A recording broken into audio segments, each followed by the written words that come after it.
ये उस समय की बात है जब अल्लाह ताला ने हजरत आदम अलैहिस्सलाम और हजरत हव्वा अलैहिस्सलाम को जन्नत में रखा था। जन्नत एक ऐसी जगह थी जहां न कोई दुख था, न कोई परेशानी, न भूख, न प्यास और न ही कोई थकान। वहां हर चीज बहुत ही खूबसूरत और आराम वाली थी। हर तरफ हरियाली थी, नदियां बह रही थीं, फल और नेमतें हर समय मिलती थीं।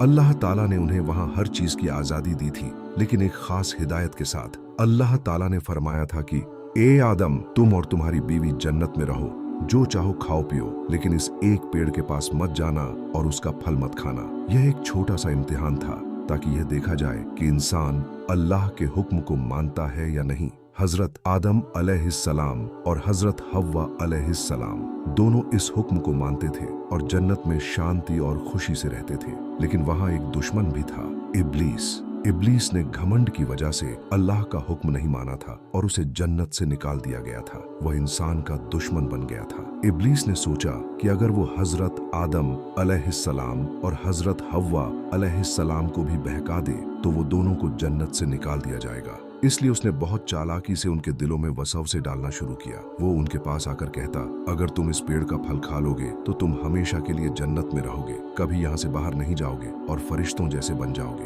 हजरत आदम अलैहिस्सलाम सोच में पड़ गए, क्योंकि उन्हें अल्लाह का हुक्म याद था। वह कहते, अल्लाह ने हमें इस पेड़ से मना किया है, हम इसे नहीं खा सकते। लेकिन शैतान बार बार उन्हें बहकाने की कोशिश करता रहा। हजरत हव्वा अलैहिस्सलाम भी इस बात को सुनकर सोच में पड़ गईं कि शायद इसमें कोई भलाई हो, लेकिन असल में यह शैतान का धोखा था। धीरे धीरे शैतान ने इतना वसवसे डाला कि आखिरकार वो पल आ गया जब उनसे गलती हो गई। दोनों ने उस पेड़ का फल खा लिया।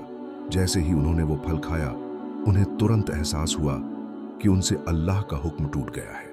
उनके दिल में पछतावा भर गया और वो बहुत परेशान हो गए। हजरत आदम अलैहिस्सलाम ने कहा, हमसे बहुत बड़ी गलती हो गई, हमने अपने रब का हुक्म तोड़ दिया। हजरत हव्वा अलैहिस्सलाम भी बहुत दुखी हो गई और दोनों को अपनी गलती का बहुत गहरा एहसास हुआ। अल्लाह ताला को पहले से सब मालूम था, क्योंकि ये एक इम्तिहान था। फिर अल्लाह का हुक्म हुआ कि अब हजरत आदम अलैहिस्सलाम और हजरत हव्वा अलैहिस्सलाम को जन्नत से जमीन पर भेज दिया जाए। यह सजा नहीं थी, बल्कि इंसानियत की नई शुरुआत थी। अब उन्हें जमीन पर रहना था, जहां मेहनत और आजमाइश थी। हजरत आदम अलैहिस्सलाम को जमीन के एक हिस्से में उतारा गया और हजरत हव्वा अलैहिस्सलाम को दूसरे हिस्से में। दोनों एक दूसरे से अलग हो गए। जन्नत की आराम वाली जिंदगी पीछे रह गई और अब एक नई कठिन दुनिया सामने थी। यहां न तो जन्नत जैसी आसानी थी और न ही हर चीज तुरंत मिलती थी। हजरत आदम अलैहिस्सलाम अकेले बहुत परेशान थे। वह सोचते थे कि अब क्या होगा, कैसे सब कुछ चलेगा। लेकिन उन्हें अपने रब पर भरोसा था।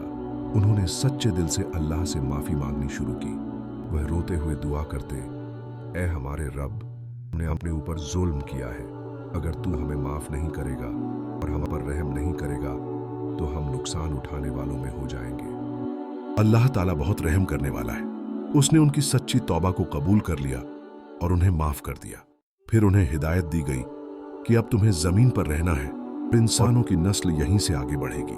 बहुत समय बाद अल्लाह ताला ने हजरत आदम अलैहिस्सलाम हजरत हव्वा अलैहिस्सलाम को फिर एक जगह मिला दिया। जगह का नाम है अराफात। जब दोनों मिले, उनकी आंखों में आंसू थे, लेकिन दिल में शुक्र था। उन्होंने एक दूसरे से कहा कि अल्लाह ने हमें फिर मिला दिया है, हमें जमीन पर एक नई शुरुआत करनी है। हजरत आदम अलैहिस्सलाम पहले इंसान और पहले नबी बने। उन्होंने इंसानों को सिखाया कि अल्लाह की इबादत करो, सच्चाई पर रहो, शान से बचो और मेहनत से जिंदगी बिताओ। यहीं से इंसानियत की शुरुआत हुई। यह वाकया हमें बहुत बड़ा सबक देती है कि इनसे गलती हो सकती है, लेकिन अगर वह सच्चे दिल से तौबा कर ले, अल्लाह उसे माफ कर देता है। शैतान हमेशा इंसान को बहकाने की कोशिश करता है, लेकिन जो अल्लाह की बात मानता है सफल होता है।